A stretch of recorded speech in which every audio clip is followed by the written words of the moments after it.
In several videos, we have looked deeply at the evidence the universe is emergent and consciousness is fundamental, and we've hinted to the theistic implications. So building on this data, I want to present a formal argument of how, logically speaking, this evidence leads to theism. Man, I feel like I've heard this argument somewhere before. Quantum, metaphysical, spiritual, and all manner of ways. If we find that things are not connected, we can add new points to find the connections. Mikio Kaku has referred to this line of reasoning as cosmic consciousness. One minority point of view is there must be a cosmic consciousness reading the universe. Objects spring into being when measurements are made, and measurements are made by conscious beings. Hence, there must be a cosmic consciousness that pervades the universe, determining which states we are in. Some, like Nobel laureate Eugene Wigner, have argued that this proves the existence of God, or some cosmic consciousness. So basically this is a long way around of saying, well, Maestro Kyo mentioned this other guy that has this idea. Why not just skip the whole Maestro Kyo part and just go straight to what the other guy says? But the problem is that's just one scientist, and one idea that scientist happens to have, and as far as I know, that idea has not been published to peer review yet. So, who cares? It seems to me like this is, well, physics is complicated, and I don't understand quantum physics, therefore God. Now, Eugene here did write an essay called The Unreasonable Effectiveness of Mathematics and Natural Sciences. An essay, mind you. Not a peer-reviewed publication, not something that other scientists agreed with, just an essay. Now, in that essay, he says, the enormous usefulness of mathematics and the natural science is something bordering on the mysterious, and there's no rational explanation for it. And he said that back in 1960, and since then, there might indeed be rational explanations for this, but even if you couldn't find one or didn't know what it was, to fill in that gap with God, well, would be a logical fallacy. This is just another long about way of saying, well, it's complicated and it all, adds up. Look at this mathematics. Wow, it keeps doing it all the time. It's so consistent. Therefore, God. The miracle appropriateness of the language of mathematics for the formulation of the laws of physics is a wonderful gift which we neither understand nor deserve. Oh, okay. Great. Thanks, Wigner. How do you know it's a gift? And if we don't understand it, how do you understand it well enough to know anything that you just said is true? So this is the argument for math, and it's just a variant of the transcendental argument, and it boils down to the same thing. I don't get it, I don't understand it, therefore God. Building on that same logic behind Wigner's reasoning, I would like to present the cosmic conscious argument. Premise 1. Contingent minds either have a personal explanation or a natural explanation. Alright, we've got a premise here. Contingent minds either have this or they have that. When you have an either-or statement, you have a potential false dichotomy. To figure out if this is a false dichotomy, we have to examine the words being used in question. Note that it says personal explanation versus natural explanation. Well, what's the difference between personal and natural? After all, my mother and father were both persons, therefore they are personal, and they are both natural. So how is this an either or when it could be both? And if it can be both, and it could be, then it's a false dichotomy. I've borrowed this premise from J.P. Moreland's argument from consciousness. The logic of this premise flows from theories and philosophy of mind. Some argue the mind is a product of natural processes, basically an emergent process or something similar from the chemistry of the brain. The alternative, which also encompasses a multitude of views, asserts the idea that consciousness is fundamental as it is, and cannot be reduced to smaller parts, like chemical processes in the brain. If consciousness is fundamental, meaning it cannot be reduced to smaller parts, yet we came into existence at a point in time, that would infer a personal explanation for the origin of our consciousness. To be conscious means to be a self-aware mind or agent. If the mind was not built by smaller parts and is fundamental, then it must come from a personal source, which produces other persons. In other words, if reductionism is false, and the mind cannot be reduced to smaller natural or informational parts, then it must come from a source as is. Consciousness would come from a necessary source of consciousness, which would be personal by definition, since we are personal agents. Some might try to assert the various forms of panpsychism could be a third option here, but I would argue panpsychism is incomplete. If consciousness is in all material things, we still need an explanation of consciousness and why we are conscious, whether that means our conscious minds are produced by smaller parts, or that the conscious universe emerges from a source. It is not enough to simply say that everything material is conscious. We still need to explain why, even if panpsychism is true. And the options we are left with is it is reduced to smaller parts or grounded in a personal source. If you throw out enough nonsense, eventually some of it's gonna stick. Shotgun fallacy. Okay, so I'm not gonna go into the pan, whatever the bleep, and all that other nonsense. We're just gonna focus on, reality, because that's where I like to live.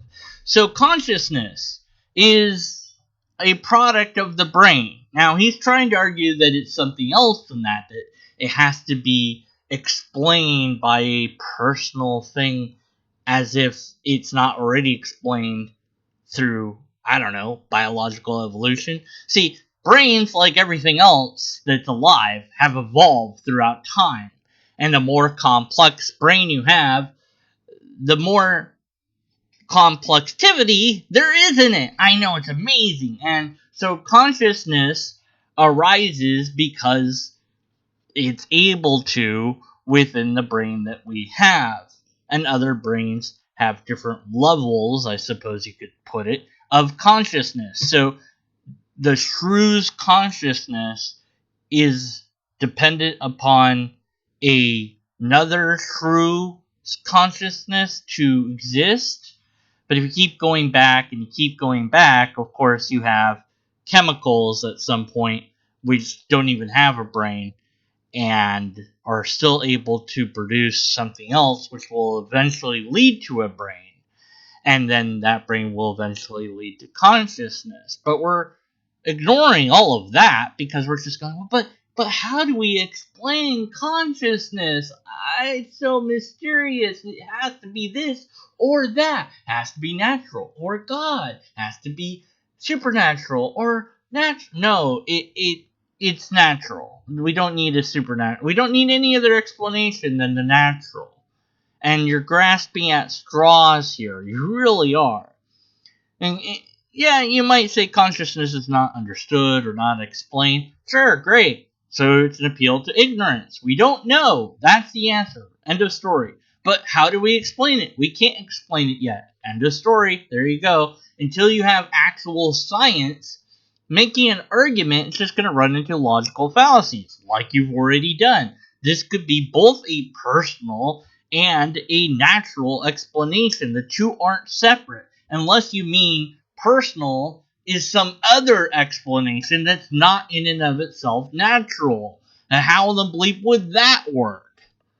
Most forms of panpsychism, although not like typical materialistic or naturalistic reductionist views, seem to try to argue consciousness is built by smaller elements of consciousness inherent in all matter. But this has been a problem that goes as far back as William James, and it is known as the combination problem. If at the micro level, every atom has its own consciousness, and these micro levels of consciousness combine to form our consciousness, that would still be a reductionist view, and suffer from the same problems of how conscious experience can be divided into smaller parts. Plus, despite popular myth, most forms of panpsychism actually fall under realism. As Charles Hartshorne said, in contrast to idealism, as the term is often used, panpsychism is not a doctrine of the unreality of the spatio-temporal world. To show that your premise is not a false dichotomy, you would have to show that Well, there's only two choices. That the two choices are, in fact, diametrically opposed to each other. Natural versus personal. What does he mean by personal? If it's not a natural thing, how do we know anything about it? And talking about what philosophers have said, or what some scientists have said, does not forward any sort of logical argument. Why? Because it doesn't matter what anyone has said. What matters is what is true, independent of who said it. It's just not relevant. This isn't an essay. This is an argument, and it must stand or fail on its own. The premise, as stated, is not supported by additional assertions being made by other individuals that themselves are not argued for. Everything that you just said would require its own individualized argument for it to be considered whether or not it was true or not, or that we should be skeptical of it or not. But you haven't provided that, although I guess you've tried to, but it's just word salad at this point. Sure, somebody that understands philosophy better than I might take a swing at it, but I just don't care. I just care what's real. I don't care what people think about thinking. Just demonstrate that it's real. We know that the natural world is real. So that seems to be a pretty good explanation. Maybe we can't make sense of it. Maybe we can't fully understand it. And then it just means we don't know. And that's the end of that inquiry for now. We're going to have to live with that mystery. But by posing the question and saying, but I have to have an answer, you're going to then create logical fallacies. And in this case, you've created a false choice between, well, it's either the natural or it's God. And that's really all this argument boils down to. Reduction to mere ideas, inhuman, refined mind. This is just for pan-psychics, just as real humans, whereas anyone, indeed, they are minds, though in large part, of extreme low, subhuman work. Thus pan-psychism is panpsychical realism, realistic both in the sense of being reality. Premise 2. Quantum mechanics and other fields of science imply the natural universe is emergent from consciousness. No, they don't imply that, but I suppose to you they do. And to me, that just means you don't understand these fields. I mean, you don't. But on top of you not understanding these fields, not like I understand quantum physics. In fact, I'll go with Richard Freeman on that. If you think that you understand quantum physics, you don't. But to say that all of the natural universe requires a consciousness is really taking the question that was posed and answering it with itself. So, if premise 2 is true, then the natural universe is emergent from consciousness, which itself either has to have a personal explanation or a naturalistic explanation. But do note how premise 1 frames it as contingent minds rather than a mind. There's some equivocation going on here. See, contingent minds is a mind that is based on something else. Something else has to form it. So how do you explain minds? Actually, it's consciousness with more consciousness, of course. And how do you explain that other consciousness? By asserting that it's always existed, unlike the other minds that have only temporarily existed. Heard this argument before, haven't we? Yeah, like I said, it's just the cosmological argument reduxed, just with consciousness instead of the universe. And the things that exist have to have a cause. The universe exists, it has to have a cause, and the cause can't be natural, it's got to be God, because that's the answer. But I haven't pointed out the logical fallacy of premise 2, have I? Well, it's just not true that quantum mechanics and other fields of science imply that the natural universe is emergent from consciousness. It's simply not a true statement. If it was, there'd be plenty of peer-reviewed publications from quantum physicist that said that. But there isn't. All that you can find is essays or things that people have said during debates or things of that nature. It's not within science itself. It's always done outside of science. And there's a reason for that, because it's not science.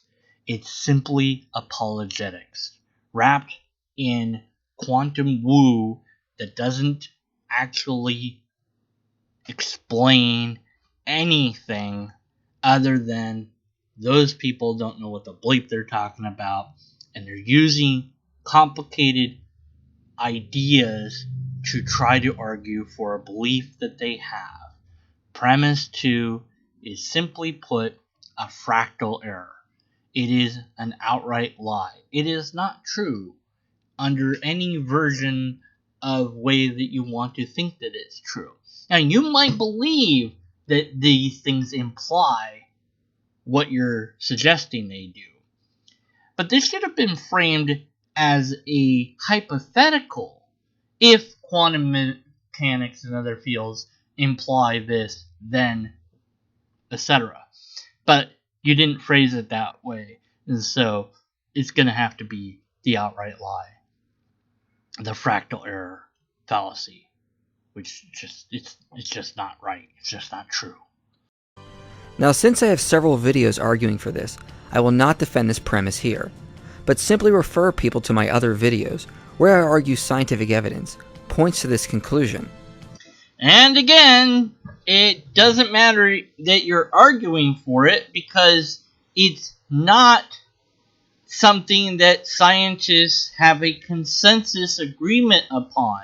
There's no peer-reviewed publications that suggest this or say this outright. If there were, that would be different. But there aren't. So your argument is false. It has to be. The evidence doesn't point to this, or the scientists would have already said, hey, look, this is what the evidence says. But they don't. Therefore, we reach conclusion 1. The natural universe cannot be the explanation of contingent minds. So this is a formal fallacy of composition. No, you don't have two conclusions. You have one for a syllogism. It's just not done that way. So there you go. Either you don't know or you don't care how logic is supposed to function, how syllogisms are supposed to be written. So whatever. Conclusion part 1, conclusion part 2, 5, 7, and 8, whatever. This follows from the logic of premise 1 and the evidence that is used to support premise 2. No, actually, it doesn't follow. That's why this is the fallacy Kyle owes Steve money. I mean, non sequitur. It's the non sequitur fallacy. That's what it is. If the universe is emergent, as we have argued, then everything physical or natural is emergent as well, and therefore consciousness could not have been an emergent feature of the natural universe, and the explanation of consciousness cannot be something natural, meaning emergent from matter and space-time. This is nothing more than a bald assertion. Just saying that it's true doesn't make it so. We know for a fact that the natural world is a thing, that animals, humans and dogs and cats, etc., all are natural beings that produce other beings that have consciousness. Maybe you could say that's at different levels, but consciousness nonetheless. Your argument seems to be split here. You want to argue that the universe needs a conscious mind in order for the misunderstanding that you have of the quantum woo that you're throwing out there to work, but at the same time you want to also say, well, but our consciousness can't possibly be explained by the natural, but that's all we know about for sure is the natural. So now you're asserting that there's more than the natural, which wouldn't fall into the line of science at all, and thus would be completely independent from the arguments about the evidence points to this consciousness. If that consciousness is no longer natural, then it would certainly not be within the scientific realm. Premise 3. The explanation of the existence of conscious minds is personal. Premise 4. The personal source is what we call God. Okay, we have two more formal fallacies, failure of compositions, having a premise 3 after a conclusion 1. Premise 4 should really be a conclusion, not a premise. Premise 3 in and of itself, of course, contains the logical fallacy of non sequitur, because 1 and 2 don't lead to that, based on the other fallacies that 1 and 2 had. And then premise 4 is simply a bald assertion. Just because you call something God doesn't make it God. An appeal to simple, just outright, this is what it is. Well, I don't call it that, and you said we.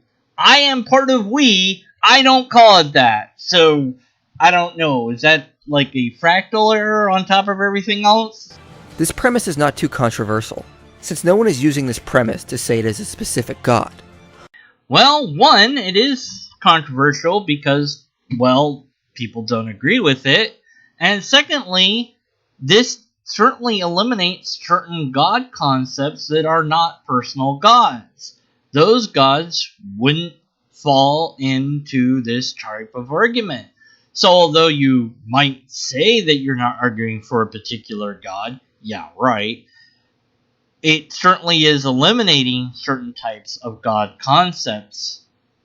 And finally, last but not least, even if it wasn't controversial, that wouldn't make it true. But it is controversial, so that's not what you said isn't true. Twice you said things that, so now it's at 10. 10 logical fallacies. But simply a personal source, which is the explanation of consciousness and who we call God.